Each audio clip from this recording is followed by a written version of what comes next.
പുതിയൊരു വീഡിയോയിലേക്ക് എല്ലാവർക്കും വീണ്ടും സ്വാഗതം.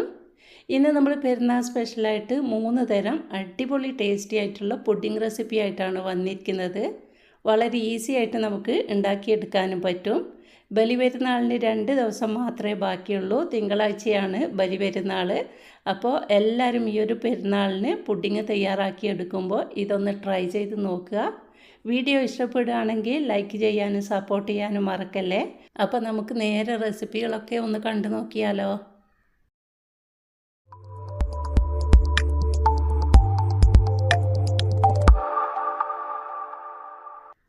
ആദ്യമായിട്ട് നമുക്ക് മാംഗോ പുഡിങ്ങിൻ്റെ റെസിപ്പി കണ്ടു നോക്കാം.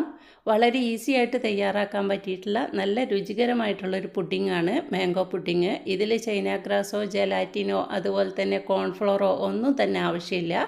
അപ്പോൾ ഇതെങ്ങനെയാണ് ടേസ്റ്റി ആയിട്ടുള്ള മാംഗോ പുഡിങ് ഉണ്ടാക്കിയെടുക്കുന്നതെന്ന് നമുക്കൊന്ന് കണ്ടു നോക്കാം. അതിനായിട്ട് ഞാനിവിടെ അത്യാവശ്യം വലിയ 2 മാങ്ങയാണ് എടുത്തിരിക്കുന്നത്. മാങ്ങ എടുക്കുന്ന സമയത്ത് നന്നായിട്ട് പഴുത്ത മാങ്ങ എടുക്കുക. അതുപോലെ നാരുകളില്ലാത്ത മാങ്ങയാണ് പുഡിംഗ് ഉണ്ടാക്കിയെടുക്കാൻ വേണ്ടിയിട്ട് നല്ലത്. ഇനി നമുക്കിതൊന്ന് കട്ട് ചെയ്തെടുക്കണം. ഇതിൻ്റെ നെട്ട് ഭാഗം മാത്രം കട്ട് ചെയ്തതിന് ശേഷം ഞാൻ തൊലിയൊന്നും കളഞ്ഞെടുക്കുന്നില്ല. ഇതുപോലെ വലിയ പീസായിട്ട് കട്ട് ചെയ്തെടുക്കാമെന്ന്. എന്നിട്ട് അതിനകത്ത് ഇതുപോലെ ഒന്ന് വരഞ്ഞു കൊടുത്തു കഴിഞ്ഞാൽ നമുക്ക് മാമ്പഴം ഇതിൽ നിന്ന് പെട്ടെന്ന് തന്നെ റിമൂവ് ചെയ്തെടുക്കാൻ പറ്റും. ഇതുപോലെ 2 മാങ്ങയും നമുക്ക് കട്ട് ചെയ്തെടുത്തിട്ട് വരാം. അപ്പോൾ നമ്മുടെ 2 മാങ്ങയും ഞാനിവിടെ കട്ട് ചെയ്തെടുത്തിട്ടുണ്ട്. ഇനി നമുക്കിത് മിക്സിയുടെ ജാറിലിട്ടിട്ട് ഒന്ന് അടിച്ചെടുക്കണം. അതിന് മുമ്പായിട്ട് ഇതിൽ നിന്ന് കുറച്ച് ഭാഗം ഞാൻ മാറ്റി വെച്ചിട്ടുണ്ട്. നമുക്ക് പുഡിങ്ങിൻ്റെ മുകളിലൊന്ന് ഗാർണിഷ് ചെയ്തെടുക്കാൻ വേണ്ടിയിട്ട്. ശേഷം ബാക്കിയുള്ളത് നമുക്ക് മിക്സിയുടെ ജാറിലിട്ടിട്ട് വെള്ളമൊന്നും ചേർക്കാതെ നന്നായിട്ടൊന്ന് പേസ്റ്റാക്കി എടുത്തിട്ട് വരാം. ഒട്ടും തന്നെ വെള്ളം ചേർക്കരുത്. ഇത് തന്നെ നന്നായിട്ട് അടിച്ചെടുക്കാൻ പറ്റും. അപ്പോൾ നമ്മുടെ മാങ്ങ ഇവിടെ നല്ല സ്മൂത്തായിട്ട് അടിച്ചിട്ടുണ്ട്. ഇനി നമുക്ക് ഇതിൻ്റെ പകുതി ഭാഗം ഒരു ബൗളിലോട്ട് ഒഴിച്ചു കൊടുത്തിട്ട് നമുക്ക് മാറ്റി വെക്കാം. ഇനി ബാക്കിയുള്ള പകുതിയിലോട്ട് ഞാനിവിടെ ഒരു 4 ടേബിൾ സ്പൂൺ വരെ പഞ്ചസാര ഇട്ട് കൊടുക്കുന്നുണ്ട്. കൂടെ തന്നെ ഒരു 1/4 കപ്പ് പാലും ചേർത്തിട്ട് വീണ്ടും നന്നായിട്ടൊന്ന് അടിച്ചെടുത്തിട്ട് വേറൊരു ബൗളിലോട്ട് മാറ്റണം. ഇനി നമുക്ക് വേണ്ടത് കുറച്ച് സ്ലൈസ് ബ്രെഡാണ്. സൈഡിലുള്ള ആ ഒരു ബ്രൗൺ വശമൊക്കെ ഒന്ന് കട്ട് ചെയ്തിട്ട് എടുത്തിട്ടുണ്ട്. ഇനി ഇത് നമുക്ക് എങ്ങനെയാണ് സെറ്റ് ചെയ്തെടുക്കുന്നതെന്ന് നോക്കാം. അതിനായിട്ടൊരു പുഡിങ്ങിൻ്റെ ട്രേ എടുത്തിട്ട് ഓരോ സ്ലൈസ് ബ്രെഡും എടുത്തിട്ട് നമ്മൾ പാല് മിക്സ് ചെയ്ത് വെച്ചിരിക്കുന്ന ആ ഒരു മാംഗോ ജ്യൂസ് ഉണ്ടല്ലോ, അതിൽ 2 വശവും നന്നായിട്ടൊന്ന് ഡിപ്പ് ചെയ്ത് കൊടുത്തതിന് ശേഷം ഈ ഒരു ട്രേയിലോട്ട് നിരത്തി കൊടുക്കണം. സൈഡ് വശമൊക്കെ കുഞ്ഞു കുഞ്ഞു പീസ് ബ്രെഡ് വെച്ചിട്ട് നന്നായിട്ടൊന്ന് കവർ ചെയ്തെടുക്കുക. അപ്പോൾ ആദ്യ ലെയർ ഞാനിവിടെ സെറ്റ് ചെയ്തെടുത്തിട്ടുണ്ട്. ഇനി ഇതിൻ്റെ മുകളിലോട്ട് കുറച്ച് ബദാം ക്രഷ് ചെയ്തത് ഇട്ട് കൊടുക്കുന്നുണ്ട്. ഇത് ഓപ്ഷനിലാണ്, നിങ്ങളുടെ കയ്യിലുണ്ടെങ്കിൽ മാത്രം ഇട്ട് കൊടുത്താൽ മതി. ഇനി മറ്റൊരു ബൗളിലോട്ട് 1/2 കപ്പ് വിപ്പിംഗ് ക്രീം എടുത്തിട്ടുണ്ട്. അതിലോട്ടൊരു 2 ടേബിൾ സ്പൂൺ മിൽക്ക് മെയ്ഡ് കൂടി ചേർത്ത് കൊടുത്തതിന് ശേഷം ഇതൊന്ന് ബീറ്റ് ചെയ്തെടുക്കണം.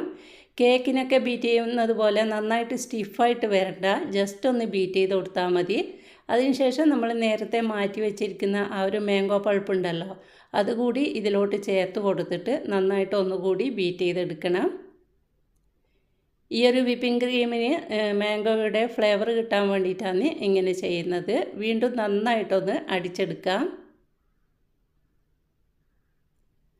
അത്യാവശ്യം ഒന്ന് തിക്കായി കിട്ടിയാൽ മാത്രം മതിയേ. നന്നായിട്ട് സ്റ്റിഫായിട്ട് വരേണ്ട ആവശ്യമൊന്നുമില്ല. ഇത്രയും മതിയാവും. ഇനി നമുക്ക് ബീറ്റർ ഓഫ് ചെയ്യാം. അതിനുശേഷം ഈ ഒരു വിപ്പിംഗ് ക്രീം നമ്മൾ തയ്യാറാക്കി വെച്ചിരിക്കുന്ന ആ ഒരു പുഡിംഗ് ട്രേയുടെ മുകളിലോട്ട് പകുതി ഭാഗം ഒഴിച്ചു കൊടുക്കണം. എന്നിട്ട് ഒരു സ്പാച്ചുല വെച്ചിട്ട് ഇതുപോലെ നന്നായിട്ടൊന്ന് എല്ലാ സ്ഥലത്തും നിരത്തി കൊടുക്കുക. ശേഷം നമ്മൾ നേരത്തെ കുറച്ച് മാംഗോയുടെ പീസ് മാറ്റി വെച്ചിട്ടുണ്ടേനു, അത് കുറച്ച് ഇതിൻ്റെ മുകളിലോട്ട് ഇട്ട് കൊടുക്കുന്നുണ്ട്. അതിനുശേഷം നേരത്തെ ചെയ്തതുപോലെ തന്നെ ബ്രെഡിൻ്റെ സ്ലൈസ് ഈ ഒരു മാംഗോ ജ്യൂസിലൊന്ന് ഡിപ്പ് ചെയ്തിട്ട് വീണ്ടും നിരത്തി കൊടുക്കണം. രണ്ടാമത്തെ ലെയറായിട്ടാണ് വെച്ച് കൊടുക്കുന്നത്. അപ്പോൾ എത്ര കണ്ട് ലെയർ നിങ്ങൾക്ക് വെക്കാൻ പറ്റുമോ അതുപോലെ വെച്ച് കൊടുക്കാം. ബ്രെഡിൻ്റെ സ്ലൈസിൻ്റെ അളവ് എന്ന് വെച്ചാൽ നമുക്ക് പറയാൻ പറ്റില്ല. നമ്മുടെ പുഡിങ്ങിൻ്റെ ട്രേ എത്ര വലുതാണോ അതിനനുസരിച്ചിട്ട് ബ്രെഡിൻ്റെ പീസ് എടുക്കേണ്ടി വരും. ഇനി നേരത്തെ ചെയ്തതുപോലെ തന്നെ ബാക്കിയുള്ള വിപ്പിംഗ് ക്രീമും കൂടി മുകളിൽ ഇട്ട് കൊടുക്കുന്നുണ്ട്.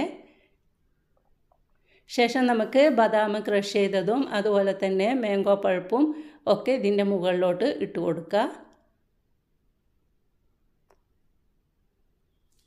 അപ്പോൾ ഇത്രയേ ഉള്ളൂ നമ്മുടെ രുചികരമായിട്ടുള്ള മാംഗോ പുഡിംഗ് ഇവിടെ റെഡി ആയിട്ടുണ്ട്. ഇനി നമുക്ക് ഫ്രിഡ്ജിൽ വെച്ചിട്ട് ഒന്ന് സെറ്റ് ചെയ്തെടുത്താൽ മാത്രം മതി. പുഡിംഗ് നമ്മൾ ഫ്രിഡ്ജിൽ വെച്ചിട്ട് സെറ്റ് ചെയ്തെടുക്കുന്ന സമയത്ത് ഒരു ക്ലീൻ റാപ്പ് വെച്ചിട്ട് ഇതുപോലെ നന്നായിട്ടൊന്ന് കവർ ചെയ്തതിന് ശേഷം മാത്രം ഫ്രിഡ്ജിൽ വെക്കുക. അതിനുശേഷം മിനിമം ഒരു 4 മണിക്കൂറെങ്കിലും സെറ്റ് ചെയ്യാൻ വേണ്ടിയിട്ട് ഫ്രിഡ്ജിൽ വെക്കണം. ഫ്രീസറിലല്ല, ഫ്രിഡ്ജിലാണ് വെക്കേണ്ടത്. ഇപ്പം നമ്മുടെ മാംഗോ പുഡിങ് ഇവിടെ നന്നായിട്ട് തന്നെ സെറ്റായി കിട്ടിയിട്ടുണ്ട്. ഇത് നമുക്കൊന്ന് കട്ട് ചെയ്ത് നോക്കാം.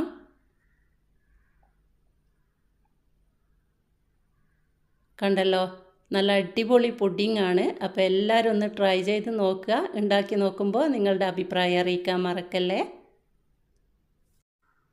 അടുത്തതായിട്ട് നമ്മൾ ഉണ്ടാക്കിയെടുക്കുന്നത് ഇളനീർ പുഡിംഗ് ആണ്. പുഡിങ്ങിൻ്റെ കൂട്ടത്തിൽ തന്നെ പലർക്കും ഇഷ്ടമുള്ള ഒരു പുഡിങ്ങാണ് ഇളനീർ പുഡിങ്. വളരെ ഈസി ആയിട്ട് തന്നെ നമുക്കിത് ഉണ്ടാക്കിയെടുക്കാനും പറ്റും. അപ്പോൾ എങ്ങനെയാണ് ടേസ്റ്റി ആയിട്ടുള്ള ഇളനീർ പുഡിങ് ഉണ്ടാക്കിയെടുക്കുന്നതെന്ന് നോക്കാം. വീഡിയോ എല്ലാവരും സ്കിപ്പ് ചെയ്യാതെ കണ്ടു നോക്കിയിട്ട് ഒന്ന് ട്രൈ ചെയ്ത് നോക്കണേ.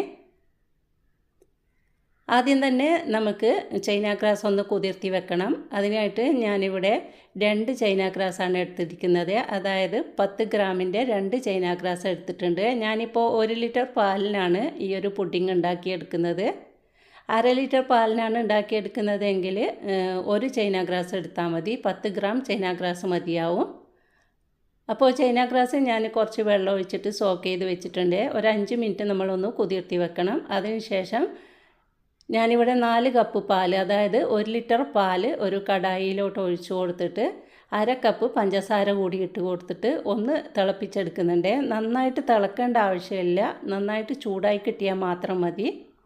ഇനി നമുക്ക് ഇതിലോട്ടൊരു 1/2 ടിന്ന് മിൽക്ക് മെയ്ഡ് കൂടി ചേർത്ത് കൊടുക്കുന്നുണ്ട്. അതായത് 200 മില്ലി മിൽക്ക് മെയ്ഡാണ് ചേർക്കുന്നത്. മിൽക്ക് മെയ്ഡ് ചേർക്കുമ്പോൾ നമ്മൾ പഞ്ചസാരയുടെ അളവ് കുറച്ചിട്ട് വേണം ചേർക്കാൻ വേണ്ടിയിട്ട്. കാരണം മിൽക്ക് മെയ്ഡിൽ നല്ല മധുരം ഉണ്ടാവും. ഈ ഒരു സമയത്ത് തന്നെ നമ്മൾ ചൈന ഗ്രാസും മെൽറ്റാകാൻ വേണ്ടിയിട്ട് വെക്കണം. ഞാനിവിടെ ഡയറക്റ്റായിട്ട് തന്നെ മെൽറ്റ് ചെയ്തെടുക്കുകയാണ്. ഡബിൾ ബോയിൽ ചെയ്തിട്ടും നമുക്കിത് മെൽറ്റ് ചെയ്തെടുക്കാൻ പറ്റും.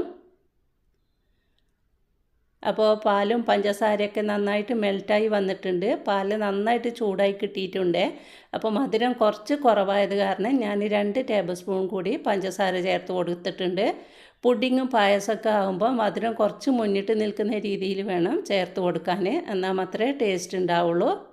ഇനി നമ്മൾ മെൽറ്റ് ചെയ്ത് വെച്ചിരിക്കുന്ന ആ ഒരു ചൈന ഗ്രാസ് കൂടി ചേർത്തിട്ട് എല്ലാം കൂടി നന്നായിട്ടൊന്ന് യോജിപ്പിച്ച് കൊടുക്കുക. ചൈന ഗ്രാസ് ഒഴിക്കുന്ന സമയത്ത് പാലും ചൈന ഗ്രാസും ഒരേ ചൂടിൽ തന്നെ ഒഴിച്ചു കൊടുക്കുക. അല്ലെങ്കിൽ പാല് പെട്ടെന്ന് തന്നെ പിരിഞ്ഞു പോവും. ഇപ്പോൾ എല്ലാം കൂടി നന്നായിട്ട് ചൂടായി കിട്ടിയിട്ടുണ്ട്. ഇനി നമുക്ക് ഈ ഒരു ഇളനീരിൻ്റെ പൾപ്പ് കൂടി ഇതിലോട്ട് ഒഴിച്ചു കൊടുത്തിട്ട് നന്നായിട്ടൊന്ന് മിക്സ് ചെയ്ത് കൊടുക്കണം. ഇളനീരിൻ്റെ പൾപ്പ് ഒഴിച്ചു കൊടുത്തു കഴിഞ്ഞാൽ പിന്നീട് നന്നായിട്ട് ചൂടാക്കരുത്. കാരണം പെട്ടെന്ന് ഇത് പിരിഞ്ഞു പോകാൻ ചാൻസ് ഉണ്ട്. എല്ലാം കൂടി നന്നായിട്ടൊന്ന് മിക്സ് ചെയ്ത് കൊടുത്തതിന് ശേഷം നമുക്ക് പുഡിംഗ് ട്രേയിലോട്ട് ഒഴിച്ചു കൊടുക്കാം. ഞാനിവിടെ 2 പുഡിംഗ് ട്രേയിലാണ് സെറ്റ് ചെയ്തെടുക്കുന്നത്. 1 ലിറ്റർ പാലിന് ഉണ്ടാക്കിയത് കൊണ്ട് ഒരു ട്രേയിൽ നമുക്ക് സെറ്റ് ചെയ്തെടുക്കാൻ പറ്റില്ല. അപ്പോൾ പകുതി ഭാഗം ഈ ഒരു ട്രേയിൽ ഒഴിച്ചു കൊടുത്തിട്ടുണ്ട്. ബാക്കിയുള്ളത് ഇതിലോട്ടും ഒഴിച്ചു കൊടുക്കണം. ഇനി നന്നായിട്ട് ചൂടൊന്ന് തണുത്ത് വരണം. അതിനുശേഷം മാത്രമേ നമ്മൾ ഫ്രിഡ്ജിൽ വെക്കുള്ളൂ. ആ ഒരു സമയം കൊണ്ട് പുഡിങ്ങിൻ്റെ മുകളിലൊന്ന് ഗാർണിഷ് ചെയ്തെടുക്കാൻ വേണ്ടിയിട്ട് കുറച്ച് ഡെസിക്കേറ്റഡ് കോക്കനട്ട് എടുത്തിട്ടുണ്ട്. അതിലോട്ട് നമുക്ക് 2-3 ടേബിൾ സ്പൂൺ പഞ്ചസാര കൂടി ചേർത്ത് കൊടുത്തതിന് ശേഷം നന്നായിട്ട് മീഡിയം ഫ്ലെയിമിലിട്ടിട്ട് ഒന്ന് റോസ്റ്റാക്കി എടുക്കണം. ഇതിൻ്റെ കളറൊക്കെ ഒന്ന് ചേഞ്ചായി വരണം. അതുവരെ മീഡിയം ഫ്ലെയിമിലിട്ടിട്ട് നന്നായിട്ടൊന്ന് റോസ്റ്റാക്കി എടുക്കാം. അപ്പോൾ ഇതിൻ്റെ കളറൊക്കെ നന്നായിട്ട് ചേഞ്ചായി കിട്ടിയിട്ടുണ്ട്. ഈ ഒരു സമയത്ത് നമ്മുടെ കയ്യിൽ ഡെസിക്കേറ്റഡ് കോക്കനട്ട് ഇല്ലെങ്കിൽ സാധാരണ തേങ്ങ എടുത്തിട്ട് നന്നായിട്ട് അതിൻ്റെ വാട്ടർ കണ്ടൻറ്റൊക്കെ മാറുന്നത് വരെ ഒന്ന് വറുത്തെടുത്തിട്ട് മിക്സിയിലിട്ടിട്ട് ജസ്റ്റ് ഒന്ന് ക്രഷ് ചെയ്തെടുത്താലും മതിയാവും. ഇനി നമുക്ക് ഇതുപോലെ ഇതിൻ്റെ മുകളിലോട്ട് ഗാർണിഷ് ചെയ്ത് കൊടുക്കാം. ഇതൊക്കെ നിങ്ങളുടെ ഇഷ്ടമാണ്. നിങ്ങളുടെ ഇഷ്ടത്തിനനുസരിച്ചിട്ട് വെച്ച് കൊടുത്താൽ മതിയേ. അപ്പോൾ നമ്മുടെ ഇളനീർ പുഡിങ്ങും ഇവിടെ തയ്യാറായിട്ടുണ്ട്. ഇനി ഇതും നമുക്ക് ക്ലീൻ റാപ്പ് വെച്ചിട്ടൊന്ന് കവർ ചെയ്തതിന് ശേഷം ഫ്രിഡ്ജിലോട്ട് മാറ്റാം. അപ്പോൾ ഈ ഒരു പെരുന്നാളിന് എല്ലാവരും ഒന്ന് ട്രൈ ചെയ്ത് നോക്കുക. ഉണ്ടാക്കി നോക്കുമ്പോൾ നിങ്ങളുടെ അഭിപ്രായം അറിയിക്കാൻ മറക്കല്ലേ. ഇതിവിടെ നന്നായിട്ട് തന്നെ സെറ്റായി കിട്ടിയിട്ടുണ്ട്, കണ്ടല്ലോ. ഇനി നമുക്ക് അടുത്ത പുഡിംഗ് റെസിപ്പി കണ്ടു നോക്കാം. മൂന്നാമതായിട്ട് നമ്മൾ ഉണ്ടാക്കിയെടുക്കുന്നതും വളരെ ടേസ്റ്റി ആയിട്ടുള്ളൊരു പുഡിങ്ങാണ്, ചോക്ലേറ്റ് പുഡിങ്. ഇതിലും ചൈന ഗ്രാസോ ജെലാറ്റിനോ അതുപോലെ കോൺഫ്ലോറോ ഒന്നും തന്നെ ആവശ്യമില്ല. വളരെ ഈസി ആയിട്ട് നമുക്ക് ഉണ്ടാക്കിയെടുക്കാനും പറ്റും. അപ്പോൾ എല്ലാവരും ഒന്ന് ട്രൈ ചെയ്ത് നോക്കുക. ഇതെങ്ങനെയാണ് ഉണ്ടാക്കിയെടുക്കുന്നത് നോക്കാം. അതിനായിട്ടൊരു കടായിയിലോട്ട് 1.5 കപ്പ് പാലൊഴിച്ച് കൊടുക്കുന്നുണ്ട്. ഇതേ കപ്പിന് തന്നെ 1/2 കപ്പ് വിപ്പിംഗ് ക്രീം കൂടി ചേർത്ത് കൊടുക്കുന്നുണ്ട്. ഇനി നമുക്ക് വേണ്ടത് മിൽക്ക് മെയ്ഡാണ്. ഇതിൻ്റെ 1/4 കപ്പ് മിൽക്ക് മെയ്ഡാണ് ഞാൻ ഒഴിച്ചു കൊടുക്കുന്നത്. ഏകദേശം ഒരു 3 ടേബിൾ സ്പൂൺ ഉണ്ടാവും. ഇനി എല്ലാം കൂടി നന്നായിട്ടൊന്ന് മിക്സ് ചെയ്ത് കൊടുക്കുക. അതിനുശേഷം ഞാൻ ഇതിലോട്ട് 2 ടേബിൾ സ്പൂൺ പഞ്ചസാര ഇട്ട് കൊടുക്കുന്നുണ്ട്. വിപ്പിംഗ് ക്രീമിലും മിൽക്ക് മെയ്ഡിലും നന്നായിട്ട് മധുരം ഉണ്ടാവും. അപ്പോൾ മധുരത്തിനനുസരിച്ചിട്ട് മാത്രം പഞ്ചസാര ഇട്ട് കൊടുക്കുക.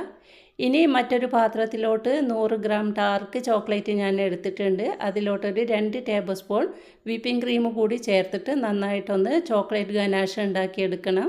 ഡബിൾ ബോയിൽ ചെയ്തിട്ടാണ് ഉണ്ടാക്കിയെടുക്കേണ്ടത്, അല്ലെങ്കിൽ പെട്ടെന്ന് തന്നെ കരിഞ്ഞു പോവും. ഒരു 2-3 മിനിറ്റ് ഇതുപോലെ തിളക്കുന്ന വെള്ളത്തിലൊന്ന് വെച്ച് കൊടുത്താൽ മതി. പെട്ടെന്ന് തന്നെ ഇത് മെൽറ്റായി കിട്ടും. ഇതിവിടെ റെഡി ആയിട്ടുണ്ട്. ഇനി ഇതിൽ നിന്നും ഒരു 2 ടേബിൾ സ്പൂൺ ചോക്ലേറ്റ് ഗനാഷ് നമുക്ക് ഈ ഒരു പാലിലോട്ട് ചേർത്ത് കൊടുക്കണം. പാൽ ഞാൻ അടുപ്പിലോട്ട് മാറ്റിയിട്ടുണ്ട്. നന്നായിട്ട് തിളക്കേണ്ട ആവശ്യമില്ല, ജസ്റ്റ് നന്നായിട്ടൊന്ന് ചൂടായി കിട്ടിയാൽ മതിയേ. ഇതിലോട്ട് നമുക്കൊരു 2 ടേബിൾ സ്പൂൺ വരെ ചോക്ലേറ്റ് മെൽറ്റ് ചെയ്തത് ചേർത്ത് കൊടുക്കുന്നുണ്ട്. ഈ ഒരു പാലിന് ചോക്ലേറ്റിൻ്റെ ഫ്ലേവർ കിട്ടാൻ വേണ്ടിയിട്ടാണ് ഇതുപോലെ ചേർക്കുന്നത്. വീണ്ടും നന്നായിട്ടൊന്ന് മിക്സ് ചെയ്ത് കൊടുത്തതിന് ശേഷം ഫ്ലെയിം ഓഫ് ചെയ്തിട്ട് മാറ്റി വെക്കാം. ഇനി മറ്റൊരു ബൗളിലോട്ട് ഞാനിവിടെ 1 കപ്പ് വിപ്പിംഗ് ക്രീം എടുത്തിട്ടുണ്ട്. ഇത് നമുക്ക് ബീറ്റ് ചെയ്തെടുക്കാൻ വേണ്ടിയിട്ടാണ്. വിപ്പിംഗ് ക്രീം ബീറ്റ് ചെയ്തെടുക്കുന്ന സമയത്ത് ഈ ഒരു ബൗള് 1 മണിക്കൂർ മുമ്പെങ്കിലും ഫ്രീസറിൽ വെച്ചിട്ട് നന്നായിട്ടൊന്ന് തണുപ്പിച്ചെടുക്കുകയാണെങ്കിൽ പെട്ടെന്ന് തന്നെ ഈ ഒരു ക്രീം സ്റ്റിഫായി കിട്ടും. ഇത് നമ്മൾ കേക്കിന് എടുക്കുന്നത് പോലെ നന്നായിട്ട് സ്റ്റിഫാകേണ്ട ആവശ്യമൊന്നുമില്ല, ജസ്റ്റ് ഒന്ന് തിക്കായി കിട്ടിയാൽ മതിയേ. അപ്പോൾ 1 കപ്പ് വിപ്പിംഗ് ക്രീമാണ് ഞാൻ എടുത്തിരിക്കുന്നത്. ഇതിവിടെ നന്നായിട്ട് തന്നെ ഞാൻ അടിച്ചെടുത്തിട്ടുണ്ട്. ഇത്രയും തിക്കായി കിട്ടിയാൽ മതി. ഇനി ഇതിൻ്റെ പകുതി ഭാഗം ഞാൻ ഒരു പാത്രത്തിലോട്ട് മാറ്റുന്നുണ്ട്.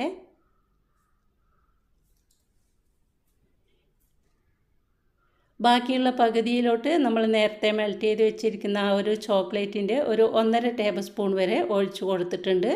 വീണ്ടും ജസ്റ്റ് ഒന്ന് ബീറ്റ് ചെയ്ത് കൊടുക്കുക, ഈ ഒരു ചോക്ലേറ്റും ക്രീമൊക്കെ ഒന്ന് മിക്സ് ആകാൻ വേണ്ടിയിട്ട്. ഇനി നമുക്ക് വേണ്ടത് മിൽക്ക് റസ്ക് ആണ് കേട്ടോ. ഈ ഒരു റസ്ക് തന്നെ എടുക്കാൻ നോക്കുക. ഇതെടുത്താൽ മാത്രമേ പുഡിങ് ടേസ്റ്റി ആയിട്ട് കിട്ടുള്ളൂ. സാധാരണ റസ്ക് ഒക്കെ എടുത്തു കഴിഞ്ഞാൽ അത് നമുക്ക് നല്ല പെർഫെക്റ്റ് ആയിട്ട് കിട്ടില്ല കേട്ടോ. ഈ ഒരു മിൽക്ക് റസ്ക് എന്ന് പറഞ്ഞിട്ട് നമുക്ക് സൂപ്പർ മാർക്കറ്റിലൊക്കെ വാങ്ങിക്കാൻ കിട്ടും. ഇനി നമ്മൾ നേരത്തെ തയ്യാറാക്കി വെച്ച ആ ഒരു പാലിൻ്റെ മിക്സ് ഉണ്ടല്ലോ, പാലും വിപ്പിംഗ് ക്രീമും മിൽക്ക് മെയ്ഡൊക്കെ ചേർത്ത ആ ഒരു മിക്സിൽ റസ്ക് നന്നായിട്ടൊന്ന് ഡിപ്പ് ചെയ്തതിന് ശേഷം പുഡിങ് ട്രേയിലോട്ട് വെച്ച് കൊടുക്കണം. അത്യാവശ്യം നന്നായിട്ട് തന്നെ ഡിപ്പ് ചെയ്തെടുക്കുക, കാരണം റസ്ക് കുറച്ച് ഹാർഡായിരിക്കുമല്ലോ. അപ്പം നന്നായിട്ട് ആ ഒരു പാലിൻ്റെ മിക്സിൽ കിടന്നിട്ട് ഒന്ന് സോഫ്റ്റായി കിട്ടണം. അതിനുശേഷം ഈ ഒരു ട്രേയിൽ നിരത്തി കൊടുത്തതിന് ശേഷം നമുക്ക് കുറച്ച് ഈ ഒരു പാലിൻ്റെ മിക്സ് മുകളിലോട്ട് ഒഴിച്ചു കൊടുക്കുന്നുണ്ട്. ഇനി നമ്മൾ നേരത്തെ തയ്യാറാക്കി വെച്ച ആ ഒരു ചോക്ലേറ്റ് ചേർത്തിട്ടുള്ള ഇതുണ്ടല്ലോ, വിപ്പിംഗ് ക്രീം ഉണ്ടല്ലോ, അത് ഇതിൻ്റെ മുകളിൽ ഇതുപോലെ ഒന്ന് നിരത്തി കൊടുക്കുക. ഇത് കഴിക്കുന്ന സമയത്ത് റസ്ക് ആണെന്നൊന്നും ആർക്കും മനസ്സിലാവില്ല കേട്ടോ. നല്ല കേക്ക് പോലെ ഉണ്ടാവും ഈ ഒരു പുഡിങ് കഴിക്കുമ്പോൾ. അപ്പോൾ എല്ലാവരും ഈ ഒരു പെരുന്നാളിന് ട്രൈ ചെയ്ത് നോക്കാൻ മറക്കല്ലേ. ഇതിൻ്റെ മുകളിലോട്ട് കുറച്ച് ബദാം ഞാനൊന്ന് ക്രഷ് ചെയ്തെടുത്തിട്ടുണ്ടേനു, അപ്പോൾ അതുകൂടി ഇട്ട് കൊടുത്തിട്ടുണ്ട്. ശേഷം നമുക്ക് രണ്ടാമത്തെ ലെയറായിട്ട് നേരത്തെ ചെയ്തതുപോലെ തന്നെ റസ്ക് വെച്ച് കൊടുക്കണം. സൈഡ് വശമൊക്കെ കുഞ്ഞു കുഞ്ഞു പീസ് വെച്ചിട്ടൊന്ന് കവർ ചെയ്ത് കൊടുക്കണേ. അതിനുശേഷം ബാക്കിയുള്ള ഈ ഒരു മിൽക്കിൻ്റെ മിക്സ് കൂടി ഇതിൻ്റെ മുകളിലോട്ട് ഒഴിച്ചു കൊടുക്കുക. ഈ ഒരു പുഡിങ് ഞാൻ കഴിക്കാൻ കൊടുത്ത സമയത്ത് ആർക്കും തന്നെ ഇത് റിസ്ക് ആണെന്ന് മനസ്സിലായിട്ടില്ല കേട്ടോ. ഞാൻ പറഞ്ഞപ്പോഴാണ് ഇത് റിസ്ക് ആണെന്ന് മനസ്സിലായത്. ഞാൻ കുറേ തവണ ഇത് ഉണ്ടാക്കിയിട്ടുണ്ടേനു. ഇനി നമ്മൾ നേരത്തെ മാറ്റി വെച്ചിരിക്കുന്ന ആ ഒരു ചോക്ലേറ്റ് ചേർക്കാത്ത വിപ്പിംഗ് ക്രീമാണ് മുകളിൽ വെച്ച് കൊടുക്കുന്നത്. ഇങ്ങനെ വെച്ച് കൊടുത്തു കഴിഞ്ഞാൽ ഈ ഒരു വൈറ്റ് കളറ് മുകളിൽ വരുന്ന സമയത്ത് ഗാർണിഷ് ചെയ്താൽ നല്ല ഭംഗിയുണ്ടാവും. അതുകൊണ്ടാണ് ഇതുപോലെ വെച്ച് കൊടുക്കുന്നത്.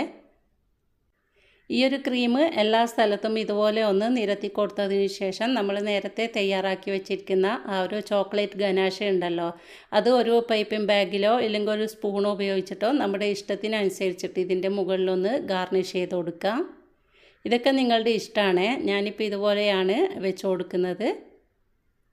അതിനുശേഷം ഇത് നമുക്കൊരു ക്ലീൻ റാപ്പ് വെച്ചിട്ട് ഒന്ന് കവർ ചെയ്തിട്ട് ഒരു 3-4 മണിക്കൂറെങ്കിലും ഫ്രിഡ്ജിൽ വെച്ചിട്ട് ഒന്ന് സെറ്റ് ചെയ്തെടുക്കണം. അപ്പോൾ പെരുന്നാളിനൊക്കെ ഉണ്ടാക്കിയെടുക്കുകയാണെങ്കിൽ തലേ ദിവസം രാത്രി ഉണ്ടാക്കി വെച്ചാൽ മതിയേ. എന്നാൽ പെട്ടെന്ന് തന്നെ നമുക്ക് പണിയൊക്കെ തീർന്നു കിട്ടും.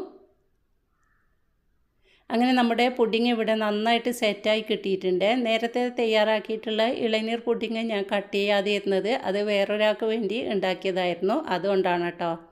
അപ്പോൾ ഇത് നമുക്കൊന്ന് കട്ട് ചെയ്ത് നോക്കാം. ഇത് കേക്കൊക്കെ കഴിക്കുന്ന ഫീലാണ്. ഇത് നമ്മൾ റിസ്ക് വെച്ചിട്ടാണ് ഉണ്ടാക്കിയതെന്നൊന്നും ആർക്കും മനസ്സിലാവില്ല. അപ്പോൾ എല്ലാവരും ഒന്ന് ട്രൈ ചെയ്ത് നോക്കിയിട്ട് അഭിപ്രായം അറിയിക്കുക. ഇന്നത്തെ 3 പുഡിംഗ് റെസിപ്പികളും നിങ്ങൾക്ക് ഇഷ്ടമായിട്ടുണ്ടെങ്കിൽ നിങ്ങളുടെ അഭിപ്രായം അറിയിക്കാനും ലൈക്ക് ചെയ്യാനും മറക്കല്ലേ. ചാനൽ പുതുതായിട്ട് കാണുന്നവരുണ്ടെങ്കിൽ പ്ലീസ് ഒന്ന് സബ്സ്ക്രൈബ് ചെയ്ത് സപ്പോർട്ട് ചെയ്യുക. അപ്പോൾ ഇൻഷാ അല്ലാഹ് ഇനിയും നല്ല നല്ല വീഡിയോകളുമായിട്ട് നമുക്ക് വീണ്ടും കാണാം. അതുവരെ എല്ലാവർക്കും താങ്ക്സ് ഫോർ വാച്ചിങ്.